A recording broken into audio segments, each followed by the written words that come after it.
नवीन नवरीच्या स्वागतासाठी विक्रमच्या घरी सर्व जमलेले. मीराला पाहून विक्रमची आई अजीब नजरेने पाहू लागली. आईच्या लक्षात आलं होतं सगळं, पण ती घरातील पाहुणे मंडळींच्या समोर काहीच नाही बोलली. गृहप्रवेश झाला. मीरा आता जहागीरदार परिवाराची सून होती. मीराला एका रूममध्ये पाठवलं. ती रूम पाहून तिला कळलं ती विक्रमची रूम आहे. तिने चेहऱ्यावरचा पदर हटवून मोकळा श्वास घेतला. आता 10-15 मिनिटांनी विक्रम रूममध्ये आला. तो रूममध्ये आल्यावर त्याने दरवाजा बंद केला. तिला उभी पाहून विक्रम बोलला, "बस तू." पण मीरा बसली नाही. ती उभी होती. तिला उभी पाहून विक्रम बोलला, "ठीक आहे, तुला उभं राहायचं तर उभी राहा तू. पण तुला हे मान्य करावं लागेल, आजपासून या घरात कोणाला कळलं नाही पाहिजे की तू लग्नात बदलली आहेस. आणि दुसरी गोष्ट, माझी आई खूपच उच्च खानदानातील आहे. माझ्या आईचा अपमान होईल असं वागू नकोस. घरात शांती ठेवण्यासाठी तुला आपल्यात कोणतीच भांडणं नाहीत असं वागावं लागेल. माझ्याकडून तुला कोणताच त्रास होणार नाही. इथे तू सुरक्षित आहेस. मी सोफ्यावर झोपेल आणि उद्या तू मला सर्व खरं सांगणार आहेस. काहीच लपवायचं नाही माझ्यापासून."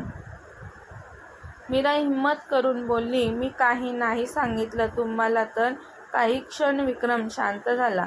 म्हणाला, "तसं असेल तर मी तुझ्यावर जबरदस्ती नाही करणार, पण मी माझ्या पद्धतीने सर्व गोष्टी पडताळेल."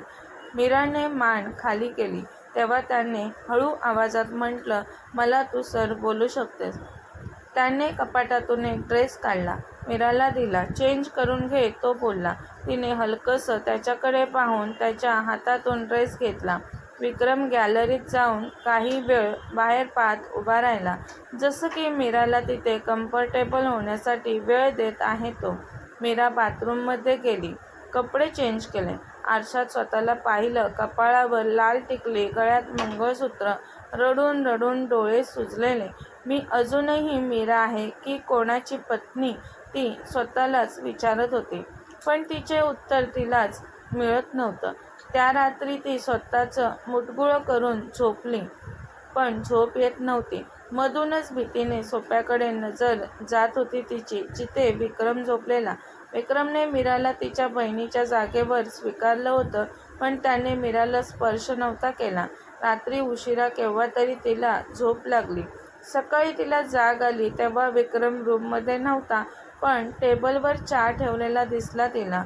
तिथेच विक्रमने मीरासाठी चिठ्ठी लिहून ठेवलेली की तुला वाटत असेल तर मला सर्व खरं सांगण्यासाठी तुझं आवरून स्टडी रूममध्ये ये. ती भीतीने थरथरू लागली. निर्मला, विक्रमची आई, मीराला पाहून बोलली, "मीरा, तुझी तब्येत ठीक नाही का?" मीरा हळू आवाजात बोलते, "थोडासा थकवा जाणवतोय मला." निर्मला बोलली, "लग्नात दगदग झाली असेल ना मीरा तुझी, म्हणून तुला थकवा जाणवत असेल. तू आराम कर, तुला बरं वाटेल." नाश्ता झाल्यावर मीरा स्टडी रूमकडे आली. विक्रम त्याच्या कामात व्यस्त होता. मीराने हलकासा दरवाजा पुढे केला आणि आत डोकावलं. विक्रम त्याच्या DSPच्या वर्दीत होता. त्याला वर्दीत पाहून मीरा घाबरली. तो खूपच कठोर दिसला. तिला आलेलं पाहून विक्रम बोलला, "आत ये." मीरा हळूवार पावलं टाकत आली. खुर्चीवर बसली. काही वेळ दोघेही शांत होते. मग विक्रम बोलला, "सांगतेस ना मीरा?" बोलण्या अगोदरच मीराचा गळा सुकलेला. ती हळू आवाजात बोलू लागली, "कायनात दीदी तुमचं लग्न ठरण्या अगोदरपासूनच एका मुलावर प्रेम करत होती. त्याच्यासोबत ती पळून गेली." "कोण आहे तो मुलगा?" विक्रमने विचारलं. "संगम." मीरा बोलली. "मला संगमविषयी जास्त काही माहिती नाही. बाबांना तो कधीच पसंत नव्हता. चुकीच्या लोकांसोबत तो नेहमी असायचा." "असं होतं तर लग्न ठरवण्यापूर्वी का नाही काही सांगितलं मला?" विक्रम बोलला. मीरा बोलली, "कारण बाबांना कधीच दीदीचं लग्न संगमसोबत नव्हतं लावून द्यायचं. त्यांना दीसाठी एक चांगला मुलगा, चांगलं कुटुंब द्यायचं होतं. पण दीदीने काही समजून न घेता ती पळून गेली आणि आमच्या कुटुंबाची इज्जती." "बोलणार तर." विक्रम बोलला. "मीरा, तू का हो बोललीस मग लग्नासाठी?" मीरा बोलली, "काका बोलले तुम्ही केस कराल आमच्यावर. हे लग्न नाही झालं तर तुम्ही सर्वच बरबाद कराल." बोलताना मीरा रडायला लागली. विक्रम बोलतो, "तुझं वय काय आहे मीरा?" ती बोलते, "20 वर्ष." "आणि माझं वय 32 वर्ष." विक्रम बोलला, आपल्यात खूप अंतर आहे. हे खटकत नाही का मीरा तुला? मीराने मान वर करून विक्रमकडे पाहिलं. तुला खटकलं नाही? विक्रमने पुन्हा विचारलं. ती हळूच हो बोलली. विक्रम बोलला, मीरा, मी हे लग्न मनापासून नव्हतो करत. आईचा दबाव होता माझ्यावर. लग्न कर असा. घरात मी एकटाच, त्यामुळे घरात सून आणायची होती. घराचं एकटेपण दूर करायचं होतं. पण मी मनात हे ठरवलं होतं की ज्या मुलीसोबत माझं लग्न होईल ती तिच्या मर्जीने या घरात येईल. काल आपलं लग्न ज्या पद्धतीने झालं ते माझ्या नियमांच्या विरुद्ध होतं. तू नाही का म्हटलं नाहीस? पण मी तुझी मजबुरी समजू शकतो. मीरा म्हणाली, तुम्ही तर नाही म्हणू शकत होता, पण तुम्ही सुद्धा नाही काहीच बोललात. मी तुझ्या वडिलांच्या डोळ्यांमध्ये पाहिलं तेव्हा कळलं मला त्यांची परिस्थिती मरणाहूनही बिकट होती. आणि तुझ्या डोळ्यांमध्ये पाहिलं तेव्हा कळलं तुझ्या डोळ्यांमध्ये मरणाची भीती. मी विचार केला की मी ते आता या लग्नासाठी नाही म्हटलं तर हे घर पूर्णपणे तुटेल, संपून जाईल. म्हणून मी शांत बसलो. पण याचा अर्थ हा नाही की मी सगळं असंच सोडेल. मीरा, तू तुझं शिक्षण चालू ठेवू शकतेस. तुझ्यावर कोणताच दबाव नाही माझा. मी कधीच तुमच्यासोबत बायकोसारखं नाही वागले. तर मीरा बोलली, तरीही मी या नात्यात पुढे नाही जाणार. वाट पाहील तुझी. तू स्वतःहून आपलं नातं स्वीकारण्याची. त्यावेळी मीराच्या मनावरचं दडपण हलकं झालं. पहिल्यांदा तिला स्वतःसाठी सुरक्षित वाटलं. दिवस बराबर चाललेले. मीरा विक्रमच्या घरात राहत होती, पण तिने अजूनही विक्रमच्या घराला स्वतःचं घर समजलं नव्हतं. तिला तिथं परकं असल्याची भावना मनात यायची. निर्मला कधी मीराला हे काम कर, ते कर असं काहीच बोलत नव्हत्या. विक्रम सकाळी लवकर घरातून बाहेर पडायचा आणि रात्री उशिरा यायचा. घरी आल्यावर विक्रमने वर्दी काढून ठेवली तरी त्याच्या शरीरातून त्याच्या ड्युटीचा सुगंध रूमभर दरवळत असायचा. तो खूपच कमी बोलत होता. नियमांनी वागायचा. बोलताना स्वतःला जाणून बुजून त्याच्यापासून दूर ठेवत होती मीरा. जसं की स्वतःला ती वारंवार सांगत होती की मी मजबुरीने या घरात आले. संध्याकाळी ती अभ्यास करत होती तेव्हा विक्रम तिच्या रूममध्ये येऊन बोलला, अभ्यास कसा चालू आहे तुझा? ती व्यवस्थित म्हटली, चांगला अभ्यास कर. शिक्षण चालू ठेव. तुझं लग्न झालंय, शिक्षण नाही पूर्ण झालं अजून, बोलून तो निघून गेला. हळूहळू मीराला विक्रमची सवय लागू लागली. त्याचं रूममध्ये येणं, मीराला त्रास होणार नाही असं शांततेत स्वतःचं काम करणं, तिच्या काळजीने तिला चहा कॉफी वेळेत सकाळी टेबलवर ठेवून जाणं, रात्री झोपण्यापूर्वी तिच्यासाठी आठवणीने दुधाचा ग्लास रूममध्ये पाठवून देणं. ती लग्नानंतर आजारी पडलेली तेव्हा त्याने स्वतः डॉक्टरांना कॉल करून बोलवलेलं. तो तिला काळजीने म्हटलेला, स्वतःकडे लक्ष दे मीरा, काळजी घे स्वतःची. अभ्यास करण्यात स्वतःची काळजी घेत नाहीस तू. तेव्हा मीराने पहिल्यांदाच त्याच्याकडे पाहून हलकं स्माईल केलेलं. त्याने पाहिलेलं तिचं स्माईल, आतून सुखावलेला तो, पण चेहऱ्यावर तसं काहीच त्याने दाखवलं नव्हतं. 2 महिन्यानंतर मीराच्या फोनवर कायनात दीदीचा फोन आला. मीराने उचलला तर समोरून ती बोलली, मीरा, मी दीदी बोलते. मीरा बोलली, दीदी? पण मीराच्या आवाजात प्रेम नव्हतं, राग होता. दीदी, तुला आता आठवण आली माझी? कायनात रडू लागली. मीरा, माझी चूक झाली बोलली. संगम असा नाही जसा मी समजत होती. संगम मला त्याच्या मित्रांसोबत शेअर करू पाहत आहे, बोलून कायनात पुन्हा रडू लागली. मीरा रागाने बोलली, दीदी, तुला आमची आठवण नाही आली? आई बाबांची, माझी, आयुषची? त्या दिवशी मी तुझ्या जागेवर लग्न करत होते तेव्हा कुठे होतीस दीदी तू? मी रडत होती, मला लग्न करायचं नव्हतं. मी खूप घाबरलेली. तू विचार नाही केलास तेव्हा दीदी. आम्हाला सर्वांना कोणत्या परिस्थितीत टाकून निघून गेलीस. त्याचवेळी विक्रम रूममध्ये आला. त्याने मीराला रडताना पाहिलं आणि लगेच समजला तो की काहीतरी गडबड आहे. मीराच्या कानाजवळ फोन होता अजूनही. कायनात बोलली, मीरा, संगम मला काही पैशांसाठी विकण्याचा विचार करत आहे. प्लीज काहीतरी कर मीरा. मी घरी नाही जाऊ शकत. ते लोक मला शोधत आहेत. विक्रमने विचारलं, मीरा, कोण आहे? मीराला जास्तच रडू येऊ लागलं. ती फक्त एकच शब्द बोलली, दीदी. विक्रमने मीराच्या हातातून फोन घेतला. विक्रम खूपच हळू आणि शांततेत बोलला, मी DSP विक्रम बोलत आहे. तू तुझं लोकेशन पाठव. विक्रमचा आवाज ऐकून कायनात शांत झाले. काही वेळाने ती बोलली, नाही, नको. संगमला कळलं तर? तू लोकेशन नाही पाठवलं तर उद्या सकाळपर्यंत तू जिवंत नाही राहणार. बोलून विक्रमने कॉल कट केला. मीराने विचारलं विक्रमला, तुम्ही खरंच मदत करणार आहात? विक्रमने मीराकडे पाहून म्हटलं, मीरा ती तुझी मोठी बहीण आहे, पण तिने तुम्हाला धोका ती पुढे बोलू शकली नाही. मीरा, तिच्यासोबत माझं लग्न होणार होतं, झालं नाही. तो भूतकाळ आहे आता. घडून गेलेल्या वाईट गोष्टींचा मी विचार नसतो करत. त्या दिवशी मीरा विक्रमसोबत पहिल्यांदाच कारमध्ये बसले. कायनातने लोकेशन पाठवलेलं तिकडेच निघालेले ते दोघे. काही तासांच्या प्रवासाने कायनातला शोधलं त्यांनी.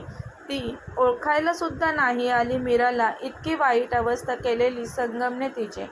खूप अशक्त झालेली ती. कायनातने मीराला पाहून लगेच मिठी मारली तिला. मीरा, मला माफ कर. चूक झाली माझी. कायनातचा अहंकार गळून पडलेला हे दिसत होतं मीराला. तिची नजर विक्रमवर गेली. त्याला पाहून ती खूप शरमली. तिने लगेच मान झुकवली. कायनातला तिच्या चुकीची जाणीव झालेली. विक्रम फक्त एवढंच बोलला, कायनातला महिला सुरक्षा केंद्रात पाठव मीरा. तिची जबानी उद्या घेतली जाईल. विक्रम मीरा आता घरी निघालेले तेव्हा मीरा हळू आवाजात म्हटली, थँक्स त्याला. विक्रमने विचारलं, कशासाठी? ती म्हटली, माझ्या दिदीला वाचवण्यासाठी. तू प्रत्येक गोष्टीला थँक्स बोलत राहणार आहेस का मला? मी काय म्हणू मग? तिने विचारलं. त्यावर विक्रमने हलकंसं स्मित केलं. तो बोलला, मीरा, तू जास्त विचार नको करूस. तुझ्या जवळच्या माणसांच्या सुरक्षेची जिम्मेदारी माझीसुद्धा आहे असं समज. ती तर फक्त त्याच्याकडे पाहतच राहिली. तो निघून गेला. मीरा आता निर्मलासोबत मिळून मिसळून राहू लागली. त्यांच्यासोबत किचनमध्ये काम करू लागलेली. घरातल्या छोट्या छोट्या जबाबदाऱ्या पार पाडत होती ती. सर्वांची आवड निवड सांभाळत होती. दिवस चाललेले. एक दिवशी रात्री लाईट गेली. मीरा स्टोर रूममध्ये मेणबत्ती शोधण्यासाठी गेली. दरवाजा उघडायला पुन्हा गेली तर तो जाम झालेला. मीराला लहानपणापासून बंद खोल्यांमध्ये भीती वाटायची. त्यात लाईट गेलेली. खूप अंधार होता. मीरा खूप घाबरली. ती दारावर जोरजोरात थापा मारू लागली. तेव्हाच बाहेरून विक्रमचा आवाज आला. दारापासून बाजूला थांब मीरा, विक्रम बोलला. दारावर जोरात लाथ मारून दरवाजा उघडला त्याने.